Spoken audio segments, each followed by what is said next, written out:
নমস্কার বন্ধুরা, আজ আমি একটা খুব সুন্দর রেসিপি আপনাদের সাথে শেয়ার করব। এটা গরম ভাতের সঙ্গে ভীষণ ভালো খেতে লাগে। ভিডিওটি স্কিপ না করে সম্পূর্ণ দেখতে থাকুন। তার জন্য এখানে কড়াইতে জল দিয়ে আর কয়েক টুকরো ওল আমি সেদ্ধ করে নিচ্ছি। আমি ওলটা আলাদাভাবে জল দিয়ে সেদ্ধ করে নিচ্ছি। আপনারা চাইলে এটা কুকারে কিংবা ভাতের সঙ্গেও সেদ্ধ করে নিতে পারেন। এবার একটি বাটিতে 1 চামচ পোস্ত, 1 চামচ সাদা সরিষা, 1 চামচ কালো সরিষা আর এখানে একটি কাঁচা লঙ্কা অ্যাড করে দেব। এটা আমি শিলে বেটে নেব।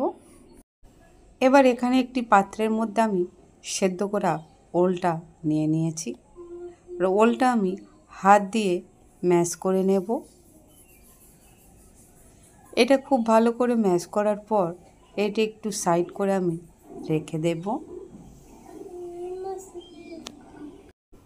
এবার এখানে আমি সর্ষে, পোস্ত আর কাঁচা লঙ্কা আর 2 রকম সর্ষে যেটা বেটে এনেছিলাম সেটা অ্যাড করে দিয়েছি।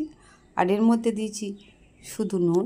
এখানে কোনো লঙ্কা অ্যাড করব না, কারণ লঙ্কাটা আমি সর্ষের সঙ্গে বেটে নিয়েছি। দিয়ে দেবো কাঁচা সরিষার তেল। সর্ষে পোস্তর সঙ্গে কাঁচা সরিষার তেলটা ভীষণ ভালো খেতে লাগে। আর এটা খুব ভালো করে মশলাটা ওলের সঙ্গে মাখিয়ে নিলাম। এটা খুব ভালো করে মাখানো হয়ে গেছে। একটি বাটির মধ্যে অ্যাড করে নিয়েছি।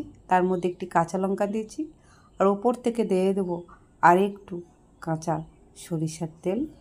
এটা দিয়ে একবার গরম ভাত খেয়ে দেখুন, অমৃতের মতো লাগবে। আমার সর্ষে পোস্ত দিয়ে ওল বাটা রেডি বা ওল ভর্তা রেডি। রেসিপিটা কেমন লাগলো তা অবশ্যই কমেন্ট করে আমাকে জানাবেন বন্ধুরা। ভালো লাগলে লাইক, কমেন্ট, শেয়ার, সাবস্ক্রাইব অবশ্যই করবেন। ভালো থাকবেন, সুস্থ থাকবেন। ধন্যবাদ।